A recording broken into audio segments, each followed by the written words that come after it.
Tuesday, he had an 8-point lead. Perot showed it was possible for an independent to win.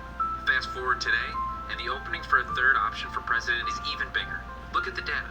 45% of Americans self-identify as independent, compared to only 33% who said they were independents when Perot ran. The American people want a better choice, and that's exactly what No Labels is here to provide. Our movement is on the ballot in 10 states, and we have a plan to get on all 50. Learn more at nolabels.org. Alright, you guys, that was the No Labels ad. Just another thing proving it's talking about a little bit of history there about how Ross Perot in the summer of 1992 was leading over both former President George Bush and former President Clinton, George Bush Sr., I should say, and then former President Clinton.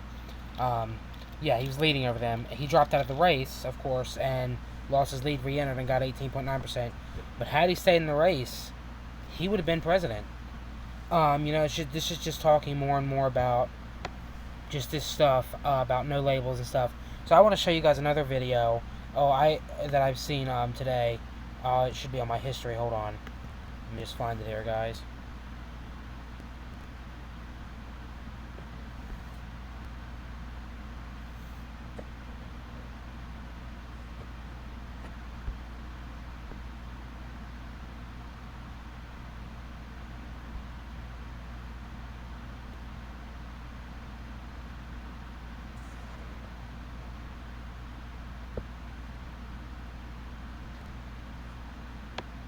Alright guys, hold on, I'm trying to make sure I got the right video here. Here we go. Here it is. Found it. I'm just gonna play this for you guys and I'll talk about it afterwards.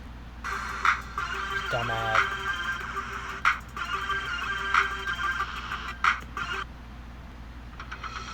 If Trump and Biden are the nominees, it's very likely that No Labels will get access to the ballot and will offer an alternative. And, if most of the voters don't want A or B, we have an obligation to give them C, maybe for the good of the country. Former Maryland Governor Larry Hogan, a Republican, this weekend, his comments come as quote-unquote No Labels, the political organization Hogan co-chairs, working to get ballot access for a potential third-party bid across the country. The group has gained access in 10 states. West Virginia Senator Joe Manchin, a Democrat, is considered a potential candidate for a No Labels bid. It was him this weekend. If you're a Democrat, they expect you to villainize every Republican. If you're a Republican, you should villainize the Democrats. That's not the way our founding fathers intended for this democracy to work. Understood. They intended for us to work together. Chris is here. You said earlier you're a nerd, so you love this stuff, but isn't it just a little too nerdy to keep getting and speculating in the thought and the hopes and the what-if game of No Labels third party? First, let me say it takes me back to West Virginia to hear the way that Joe Manchin pronounces the word Democrat, the Democrat. That has... Feel like you're in your happy place now? Has resonance for me. It makes me want a pepperoni roll. This poll, this Monmouth poll that we have here today is the most beautifully crystalline depiction of what we'll call the pizza problem. And the pizza problem is, we talked about this on the show not too long ago, which is, what do you want to get? And pizza, yeah, okay, fine, we can eat pizza. But then, if you're supposed to eat pizza, and let's say I've said, we're going to go out for pizza, okay, fine. And Leland says, don't you think we ought to have something else? Wouldn't you like to have something else other than pizza? You can get a lot of people behind something else. But when you tell everybody what it is... When you say it's pepperoni rolls from the gas station in West Virginia, then right. You're going to be at 100%. Okay, so just so we can put the poll up. Third-party impact. Joe Biden, Donald Trump, generic third party. 37 Biden, 28 Trump. Shows you how soft his support is. Generic third party. Wow, that third party looks really competitive in that poll. Oh my gosh. It's something other than... Alright guys, as you can see in the poll. Oh, so this poll is not a particular candidate, it's just a generic third party. I don't know what they meant by that. I don't know if they meant like fiscally conservative, socially liberal, or I have no idea what they meant. But as you can see in the poll, Biden leads with 37%, Trump's at 28%, and the generic third party is actually doing better than Trump, only by 2%. But still, the fact that you have a third party or an independent, whatever it is, doing better than one of the major party candidates, that is just crazy right there. I think it's kind of, I don't believe in third parties or spoilers, but I think it's kind of proving these people are wrong, that it's going to hurt the Democrats more, it's going to hurt the Republicans. I mean, I don't think they're spoilers at all, but I'd say if it's going to hurt one party more than the other in 2024, I'd say it's probably going to hurt the Republicans a little bit more, simply because I think that you have the anti-Trump, you have the Trump, but they want something different. They want a new candidate. You have the Trump supporters. So I think, honestly, it's going to hurt them more, because not just this poll makes me think about that. You'll see in the next poll, too. But also, there was a poll in New Hampshire. This just said New Hampshire in the general election, but it had Biden and Trump tied at 44%. You put Cornel West in there, he polls 5%. Trump goes down to 39%. So these are just two polls right here proving that it's going to hurt the Republicans more than it is the Democrats. I don't believe they're spoilers at all. I think it's Trump's own fault. But you guys are going to get ready to see that in this next poll too. So let's continue with the video. No picture. Other than pizza's in second place. Yes, and then we put in pizza, a specific type of pizza, like pepperoni pizza, or we say, let's go get Italian, and it drops to 60%. So this is the... Alright guys, as you can see, it's not as high as it is with Joe Manchin. I don't think he's the strongest candidate. I think he's a strong candidate. But also, guys, as you can see, Trump went up a little bit. He went up 6 points. Biden went up 3. Biden still has the clear lead here. Yes, they've gone the no labels has gone down to 14%, or gone down 14 points. It's at 16%. But still, 16%. Joe Manchin would be on all 3 debates in the fall and be able to prove himself, take on these 2 candidates. So I'm just saying, guys, that's pretty significant. You know, I don't think it's the strongest candidate. I think their strongest candidate is Larry Hogan. Larry Hogan polled 23%, where I think maybe even getting Jesse Ventura. I think one of those two would be pretty strong, but that's pretty strong, 16%. That's on the debate set, so let's continue on with the video, guys. Conundrum. Look, millions and millions of Americans in the coming cycle are going to vote for neither the Republican nor the Democratic nominee. There's a guarantee, you can lock it in, 3 to 5% for sure going to vote for some. Totally agree. I think it might be a little higher than that, but yes, I totally agree that there's going to be a lot of people that are going to vote independent, libertarian, going to write candidates on the ballot, vote for no labels if they run a candidate, do tons of stuff. I'm one of them people. Somebody else are going to write in their anchor or truth.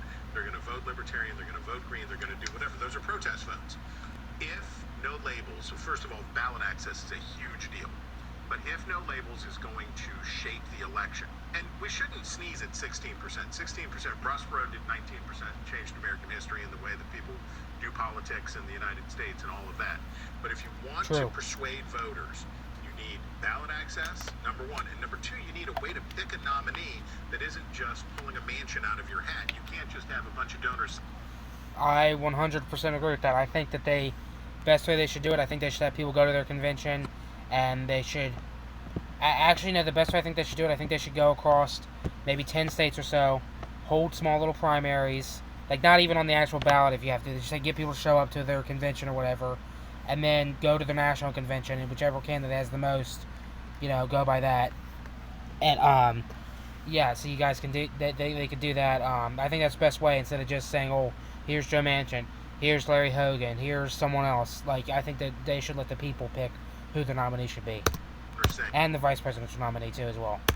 Surprise, here we go, this is the guy. So we have a lot yet to see and learn about no labels, but I am watching closely, nerd or not. But if you listen to no labels, it's shocking, Scott. You weren't actually part of this segment, but we're glad you asserted yourself. You did get your one more thing in. You got the last word, then we gotta go. No labels says they're not going to be a spoiler, right? So as you watch those numbers, no labels in both of these, they're not playing a spoiler, or they could be playing a spoiler. And if they're a spoiler, that helps Donald Trump, I think, more than it helps Biden, notwithstanding these numbers right here. Biden went up 3 points with me. Yeah, I know. There are other polls that say otherwise. I think... Exactly. This man here, I'm not sure what his name is, but he's totally wrong. You know, one, third parties are not spoilers, and two, you can see, but that's 2 polls right there. And if you include the one I talked about in New Hampshire with Cornel West, that's, what do you call it? That's 3 different polls that hurts Trump more than it does Biden. So right there's proof that this is going to hurt the Democrats and all that is totally false. There's my proof right there. That no labels is not going to fill the candidate. They may have access to ballot in about 15 states right now, but in the end, they're not going to get in because 16% or 30%, they're going to have to see higher numbers in order to really believe. Just to enlighten this man, most third parties, 9 out of 10, if not even more, or poll 1% usually, 2% if they're lucky.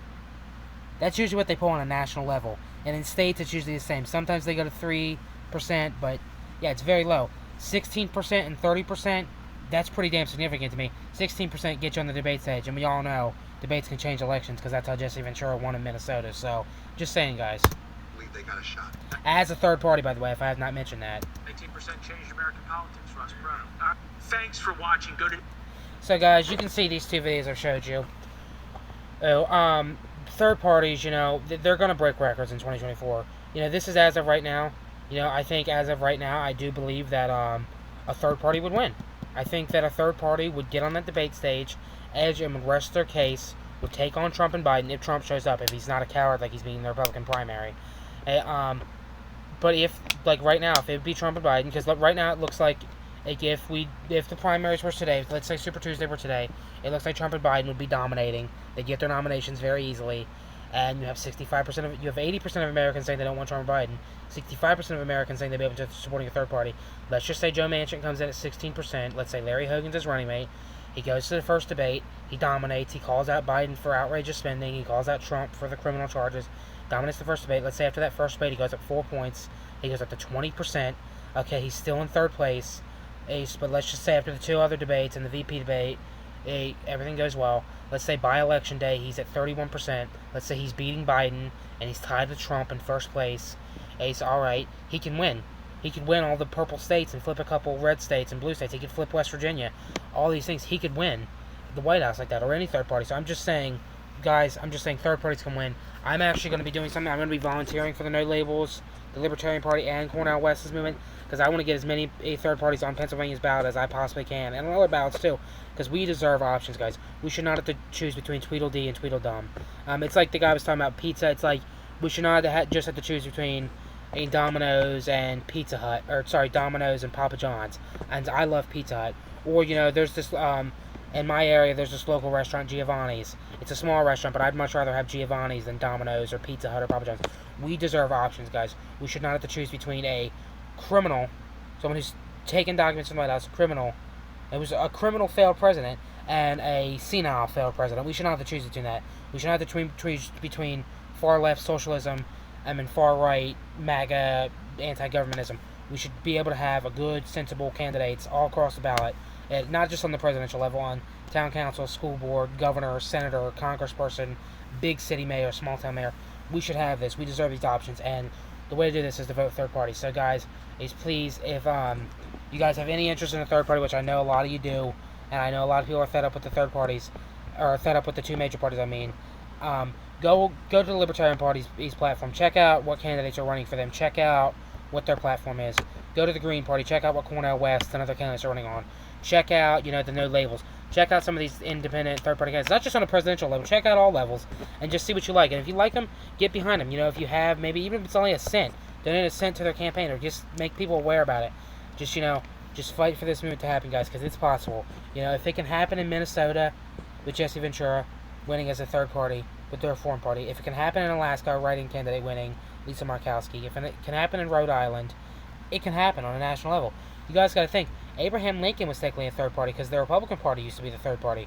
They did. Because it used to be the Democrats and the Whigs, and Abraham Lincoln came into this third party, so all odds against him, and he won. And you see, he was such a great president. He freed the slaves. He was such an amazing president.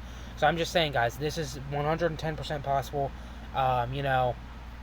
This is going to be great. Now, this is just right now, guys. This could be a totally different scenario come next summer, come this time next year, it is still relatively early, I think it's going to go up, not down, but, for all we know, this time next year, it could only be 4%, 4 or 5% open to supporting a third party, not 65%. Or it could go way up. It could be 90% or 88 or 90%. So, I think it's going to go up, not down, because I think Trump and Biden are going to keep polarizing people, and the third parties are going to, both parties are going to keep polarizing people. I think tomorrow night at the Republican debate is going to be a big thing for if this movement goes down or up, because if you see it, if there's candidates that are likable and look like electable, then this movement goes down because Trump goes down. Because I've ultimately said this: if somehow, some way, Chris Christie or maybe Asa Hutchinson or some other candidate, maybe if Brian Kemp enters, gets the Republican nomination, I think there's definitely still going to be a hankering for a third party, but it's going to be much less. It's probably going to drop to maybe only 20 or 30%. I still think a third party can win if they get on the debate stage, but it's going to be significantly less. Or even if somehow on the Democratic side, if RFK would boost up or some other Democrat would come in, the hankering's going to go down tremendously. I think if it's Gavin Newsom, I honestly think the hankering goes up. Or if it's Ron DeSantis, the hankering goes up. Because I say this, if you have Gavin Newsom and Vivek Ramaswamy, or Gavin Newsom and Ron DeSantis, or AOC, let's just say this, let's say you have Gavin Newsom and Ron DeSantis, or if you'd have AOC and Vivek Ramaswamy, I think the numbers only go up for the third parties. I think it goes to 80% then, because I think they're even more disliked than Trump Biden. I just think they have less baggage on them. Alright guys, that's it for today's video. Like I said, go check out third parties. Thank you guys so much for watching this video. I really appreciate all the support watching these videos. Guys, please like this video, leave a comment, and subscribe for more, guys. Alright guys, thank you so much for watching the video. Once again, see you later, guys.